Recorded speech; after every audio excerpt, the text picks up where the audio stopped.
So yesterday, Joe Biden went to Michigan, a state that he won. However, that was mostly due to Detroit. You're from Michigan, Caleb, so you understand. Go blue. Mostly the blue voters are kind of in those bigger cities, and then you have a lot of counties that went red. The majority of the counties in Michigan went red. He went to a county that did vote red, and he was trying to pitch his infrastructure deal that is worth over $1 trillion.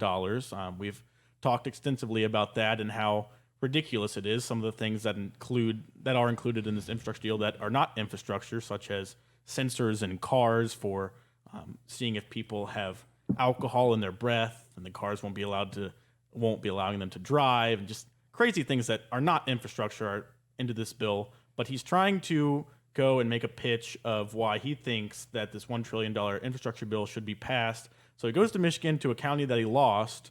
There was people before he came already saying, we don't want him here. I wrote a story yesterday about this man who was interviewed by just a local news channel, and they were like, what do you think of Joe Biden coming to your state?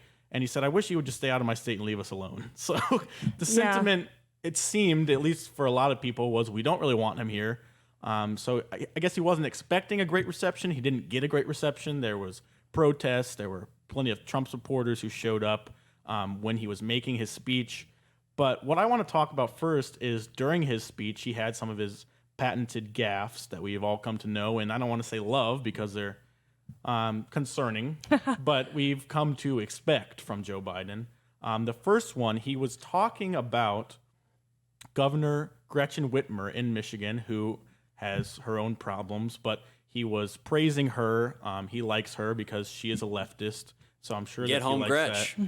And so he was talking about her, and he said something about her size, and then he started comparing her to another politician in Michigan, the lieutenant governor. And honestly, I don't even know how to prequel what he said. Let's just play the clip, and then you guys can see for yourselves. Really important votes to keep things moving. And of course, it's great to be here with my friend. We become friends, an outstanding governor, one of the best governors in the United States of America, and her lieutenant governor who covers her in every way, both in terms of physically and mentally and every other way. Really important votes to keep. So he says that the lieutenant governor covers Gretchen Whitmer in every way, mentally and physically and every other way. I was reading the comments on this post on Twitter, and I've seen a lot of people saying, "Oh, it's obvious what he meant. You guys are just cherry picking to try to find issues." To me, I have literally no idea what he meant. So, am I missing something? Is there something that you think he meant? Because I'm not seeing it. It makes no sense to me. I mean, being charitable, I'm like thinking that maybe he was saying, oh, he's there for her. She's there for her mentally, like a friend, and she's there physically to clean up whatever damage is going on in the background. So maybe that's what he meant. But again, it just goes back to the Biden admin's optics, because he can't talk. And these are the things that are going viral on Twitter.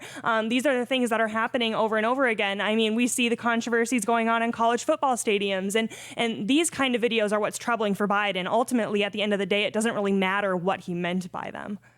What do you think, Caleb? Yeah, I think a lot of the time his people work extremely hard to try and make him relatable. They want him to be nice, benevolent Uncle Joe, and they talk about his favorite ice cream flavor and his aviator sunglasses and his cute dogs that that bite people, that bite and have an issue being potty trained in the White House. But I think the bottom line is they want to make him seem relatable and seem like, oh, this is a guy I could go have a beer with, and he seems like a pretty pleasant individual. The problem is every time Joe opens his mouth, it ruins all of the PR tactics they do to try and make him seem like a regular, coherent person.